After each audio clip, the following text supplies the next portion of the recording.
नमस्कार दोस्तों, मैं हूं नरेंद्र और आज हमारे साथ हैं श्रेयोनी गुप्ता और कुबरा सईद। दोनों का नया शो माइन एंड योर्स 2 जल्द ही ऑडिबल पर रिलीज होने वाला है। आइए उनसे बात करते हैं उनके प्रोजेक्ट को लेकर। आप कुछ नया लेकर आ रही हैं, इस बारे में बताएं।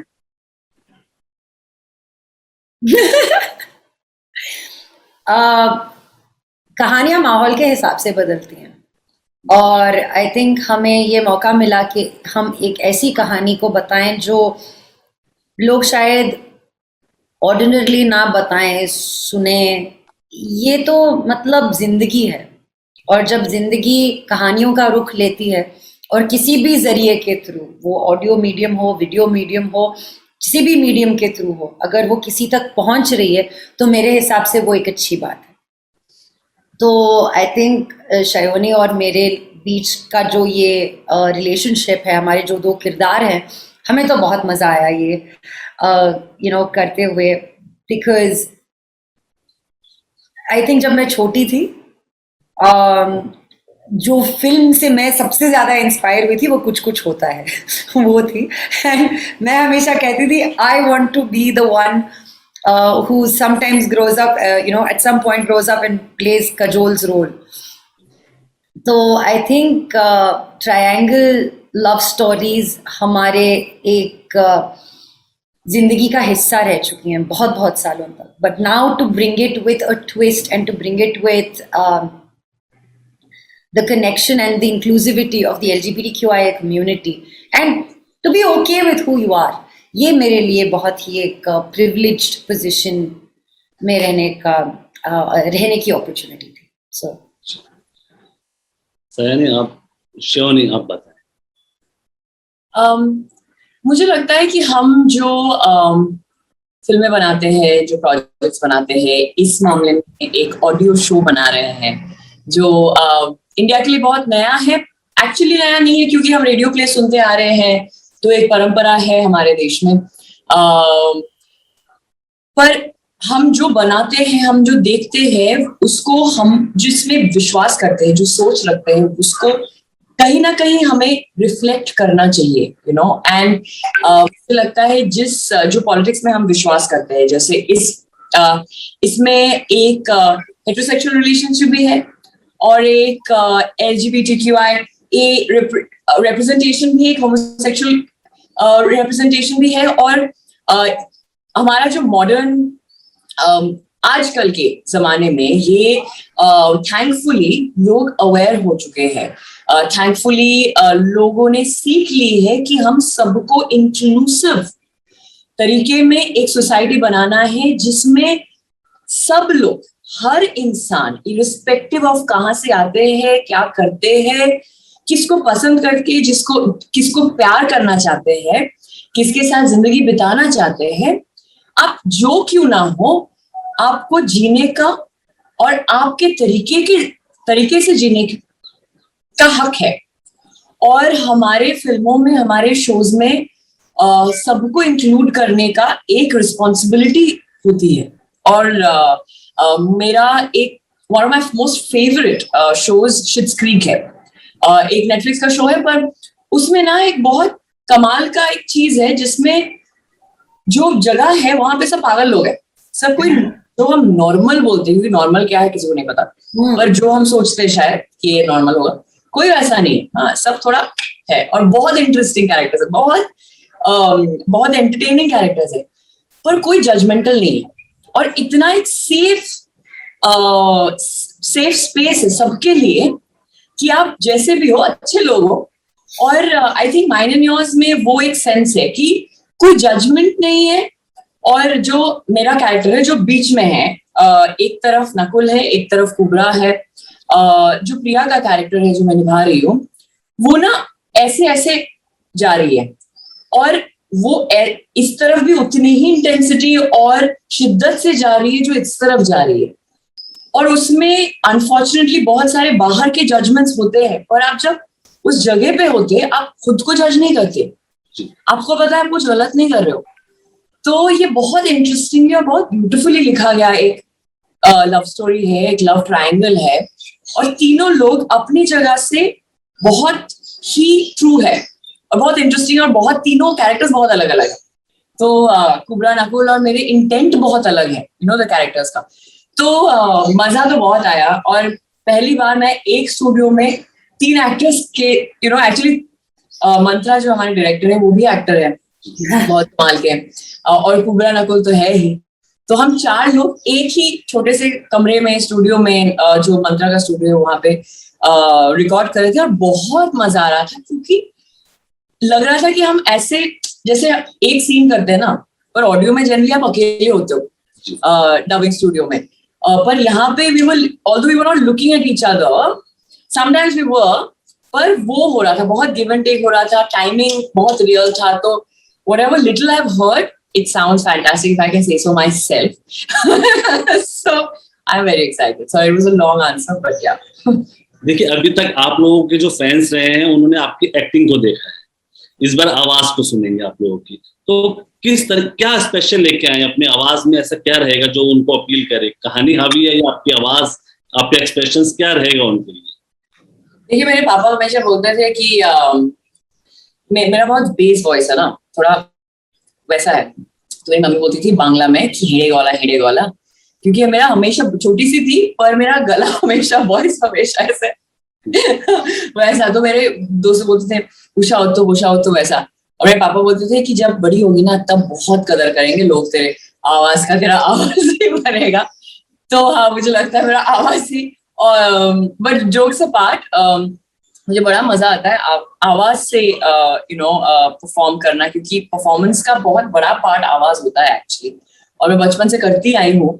तो वही ना, रेडियो में हम जब सुनते थे, आप पहचानते थे ना, मीन्स यानी कि आवाज आप कहीं पे भी हो आप पहचान जाएंगे, बच्चा तक पहचान जाएगा। आज मतलब आज होपफुली, मतलब you know, teenagers I don't know, but you know at least हमारा जनरेशन, हमारा नेक्स्ट जनरेशन भी पहचान पाएगा। तो आवाज में बहुत, अब बच्चन साहब तो हाँ, आवाज तो आदमी की, इंसान की पहचान होती है ना। तो कुबरा, आप क्या कहेंगे इसका? मेरे हिसाब से यू नो, जब हम किसी किरदार को प्ले करते हैं तो आप सिर्फ अपने कॉस्ट्यूम के द्वारा, लाइंस के द्वारा, यू नो, ओ आज मेरा हेयर ऐसा है, ये मेरा लुक है, ये मेरा ये है, हम काफी दफा इन्हीं चीजों पे निर्भर होके चलते हैं। मगर जो एक्चुअल प्रोजेक्शन है वो तो आपकी आवाज से आती है, जैसे शयोनी ने कहा। एंड ये आपके लिए एक जरिया बन जाता है अपने किरदार को और अपने खुद की पर्सनैलिटी को ढाल के एक साथ यू नो प्रेजेंट करने में। और आई थिंक मैं रेडियो या ऑडियो एज अ मीडियम में 15 साल बाद आ रही हूँ। तो जब मैं दुबई में रहती थी और मैं रेडियो होस्ट करती थी, तब एक कमरे में बैठ के मैं अपने इंटरव्यूज या अपना यू नो ब्रॉडकास्ट करती थी वहां से बैठ के। तो ये अकेलेपन में अपने किरदार को संभाले रखना, अपने किरदार को बढ़ाना, अपने किरदार में वो रंग डालना, वरना हम तो बड़ी आसानी से कहते हैं no this was very easy for me because you know the look was like this and this was that, और ये था और वो था। यहाँ पे कुछ नहीं है, यहाँ पे सिर्फ आप हो, यहाँ पे कोई डिस्ट्रैक्शंस नहीं है। आपको उस किरदार को महसूस करना है और आपकी आवाज के जरिए लोगों, दर्शकों तक पहुंचाना है। एंड अगर इतना आप कर पाए तो आप सफल रहे इस जर्नी में। बस इतनी सी इतना ही सबका वो क्या कहते हैं इंडेवर रहता है या कोशिश रहती है। तो अगर हम उस कोशिश में कामयाब हो गए तो I think we are all very good. And Shayoni is absolutely right, because अगर आप एक्टर हो आप कहीं भी एक्टिंग कर सकते हो, मगर अगर आपकी आवाज में वो गहराई है, वो पकड़ है, तो आप कहीं पे भी परफॉर्म करो, लोगों को पता होगा कि ये शयोनी की आवाज है, ये कुबरा की आवाज है, ये नकुल की आवाज है। एंड थैंकफुली मंत्रा, नकुल, शयोनी, हम सब एक दूसरे के साथ इतना अच्छा घुल मिल गए कि हमको कभी नहीं लगा कि ओ ये अगर हमको बोला जाएगा तो हम इसको गलत लेंगे या इसको सही लेंगे। We were all so excited to work with each other कि ये बस एक खुद की जर्नी बन गई। एंड जब हम 3 लोग 4 लोग साथ में बैठते हैं, उठते हैं, सोचते हैं, एक दूसरे के लिए सोचते हैं, एक दूसरे के किरदार के लिए सोचते हैं, तो वो जो प्रोडक्ट बन के आता है वो ही एक अलग एक्सपीरियंस होता है। तो मेरे हिसाब से that was my journey of projecting my voice and using my voice as a medium through the audio. Audible का ये जो शो है ये आपके लिए आसान रहा, या जो अभी तक आपने एक्टिंग के जरिए लोगों से अपनी बात कहते थे वो आसान था आपके लिए? आसान तो कुछ नहीं है सर। आसान तो मतलब कुछ है नहीं। आप जिस तरीके से देखो, आप इसको बहुत अच्छी तरीके से मोड़ भी सकते हैं और तोड़ भी सकते हैं, जो करना है आप कर सकते हैं इवेंचुअली।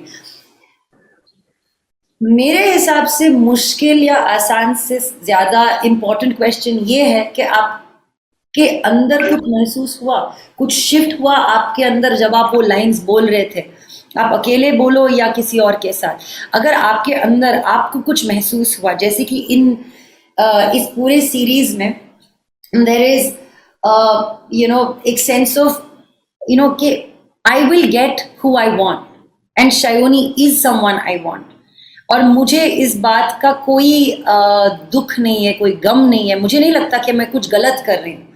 शायोनी के कैरेक्टर के दिमाग में चल रहा है कि मैं किस को चूज करूं, तो वो जो कंफ्यूजन है वो नजर आती है। अगर वो सब फील हुआ, अगर वो सब महसूस हुआ, अगर लाइंस कहते वक्त आपके रोंगटे खड़े हो गए, अगर आपकी आंखों में आंसू आ गए, तो आप सफल हो सर। तो ये आसान या मुश्किल नहीं होता, ये तो हमारा काम ही है।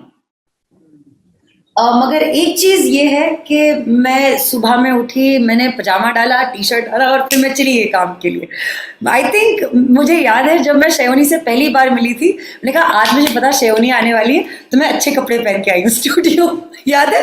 Remember I was wearing makeup and stuff. वो बहुत अच्छी लग रही थी, मुझे तो पता तूने मेरे लिए क्या था। हमने आज शयोनी आ रही है, आज मैं कपड़े पहन के जाऊंगी स्टूडियो। बहुत सुंदर लग रही थी, हमेशा लगती है, पर ऐसे बहुत ही, मैं बहुत दिनों बाद मिल रही थी एक्चुअली, और बहुत सुंदर। I remember you wearing a green thing, shirt dress you're wearing with a belt and everything. I was like, so pretty. I know you do it for me, maybe. So we did little things to spruce each other up and keep everybody's momentum high. It was a difficult time to shoot क्योंकि उस समय तक हम कोई बाहर ही निकल नहीं रहे थे ना, सब अपने अपने घर में बैठे थे। पहली दफा हम सब एक कमरे में एक साथ काम कर रहे हैं, हमारे रेगुलर टेस्ट हुआ करते थे, तो इन सब के बीच हमने जो माहौल अपने लिए क्रिएट किया वही हमारे लिए बड़ी बात है। देखिए अभी टीवी से जर्नी ऑडिबल तक पहुंच चुकी है ना, तो आप कलाकारों के लिए किस तरह का समय देखते हैं? जो अभी मौजूदा दौर है किस तरह का देखते हैं आपके? बाकी एक लोकतंत्र आ गया है एंटरटेनमेंट की दुनिया में कि हर कलाकार के लिए आज कंटेंट बड़ा हो गया है। कलाकार या स्टार जो कहते थे हम लोग, स्टार जो वैल्यू होती थी, और उससे बड़ा जो है कंटेंट हो गया या एक्टर हो गया बड़ा। आप लोग किस तरह देखते हैं इस माहौल? बहुत अच्छी बात है, क्योंकि हम और हमारा कौम और हमारे जो दोस्त है तो उनके लिए बहुत काम है। सर्वाइवल उतना डिफिकल्ट नहीं रहा है, आसान भी नहीं है, क्योंकि अलग अलग तरीके की चीजें हैं, पर काम है, काफी काम है, और अच्छा भी काम है, बुरा भी काम है, पर काम है ना। और हम सोचते हैं, क्योंकि आर्टिस्ट जो होते हैं ना, वो ऑब्वियसली इस फील्ड में आते हैं क्योंकि एक पैशन होता है। कोई किसी को फोर्स नहीं करता कि तुम्हें एक्टर बनना है बेटा। बचपन से कोई माँ बाप शायद बोलते नहीं है ना, ज्यादातर डॉक्टर इंजीनियर बोलते हैं एटलीस्ट हमारे देश में, नहीं तो टीचर। तो जो एक्टर बनने आते हैं, इवन फिल्म में अलग अलग अलग जो डिसिप्लिन है उसमें एक पैशन है, एक इंटरेस्ट है, इसीलिए सब छोड़ छाड़ के इसमें आते हैं ना। पर लोग जब हायर करते हैं तब लोगों को लगता है ये तो आर्टिस्ट, ये तो बिना हवा खा के रहता है, तो भूख लगती नहीं है, इसको तो पैसे देने की जरूरत नहीं है, छोड़ लो, है ना। तो ये एक माइंडसेट रहा है। और हम जो स्ट्रगल बोलते हैं, मुझे बिल्कुल वर्ड अच्छा नहीं लगता है, क्योंकि स्ट्रगल क्या है? हर एक if you are a freelancer, तो हर एक में थोड़ा टाइम लगता है टू सेटल, थोड़ा पैर जमाने के लिए थोड़ा टाइम लगता है, वक्त लगता है। पर अभी ओटीटी के आने से, अभी ऑडिबल, सोचिए ना, इतने, अगर आप में टैलेंट है, कितने एवेन्यूज खुल गए हैं, बढ़ गए हैं to showcase your talent. And to make money of it, to have survival of it, sustenance, and do good work. तो ये बहुत ही कमाल की चीज है और बहुत ग्रेटफुल हूँ मैं तो कि मुझे और मेरे जो दोस्त हैं, मैं बोल रही थी ना मैं FTI से हूँ, मेरे इतने एक्टर दोस्त थे, फिल्म मेकर दोस्त है, थिएटर से हूँ, हम सब कुबरा में पहले से जानते थे एक दूसरे को ना, हम सब एक, और हमें बहुत अच्छा लगता है हम जब देखते हैं कि अच्छा ये इतना अच्छा काम कर रहा है, ये इतना अच्छा काम कर रही है, we feel proud for each other, we want everyone, लगता है कि हमारा कोई जाके एवरेस्ट पे जा रहा है, तो बहुत अच्छी बात है। और आप पूछ रहे थे ना audio, I think we have a long standing history of audio. मेरे पापा ऑल इंडिया रेडियो में थे पूरी जिंदगी उनके, और मेरा पहला काम जो था ऑल इंडिया रेडियो के लिए था, काम भी नहीं बोल सकती मैं, शायद 4-5 साल की थी, एक रेडियो ऐड किया था मैंने, 5 रुपए मिले थे, तो मैंने बहुत काम किया है ऑडियो में, और ये कुछ नया एक नहीं है, पर ऑडिबल ने क्या किया है, ये एक बहुत पुराना जो संस्कृति है हमारे, क्योंकि श्रुति हम even historically श्रुति और स्मृति were our first modes of knowledge and modes of entertainment also, तो वो लेके टेक्नोलॉजी को लेके साथ में एक मिश्रण बना दिया है, और ताकि हम घर घर में, आप अपने फोन में, आप जब ड्राइविंग कर रहे हैं, कुछ भी कर रहे हो, आप सुन सकते हैं, और I think Audible is a fantastic platform for that, and I'm grateful for them to make the both worlds meet, and so beautifully. So I don't think it's anything new, but it's a revived form of entertainment, and that's very interesting, and I'm very happy to be part of it. Yeah, and I couldn't agree more.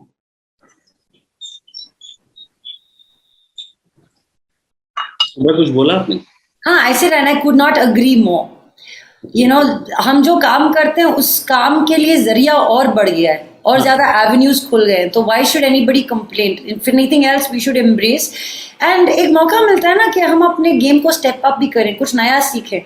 और आज मैंने एक interesting coat पढ़ा जहाँ पे कहते हैं जिस शख्स ने गलतियां नहीं की है उस शख्स ने कुछ नया ट्राई नहीं किया है। तो नई चीजें ट्राई करनी चाहिए, अगर आप इसको नया कहते हैं तो नई चीजें ट्राई करनी चाहिए, और नई चीजों के साथ जो गलतियां होती उसी से तो आप सीखते हैं और उसी से तो आप बढ़ते हैं। तो अगर हमें बढ़ना है आगे तो हमें ये चीजें ट्राई भी करनी होंगी, एंड ऐसे मौके तो मेरे हिसाब से और लोगों को मिलने चाहिए। कुबरा शोनी, आपके नए प्रोजेक्ट के लिए बहुत शुभकामनाएं, हमसे बात करने के लिए आपका शुक्रिया। Thanks sir. Thank you so much. Take care of yourself.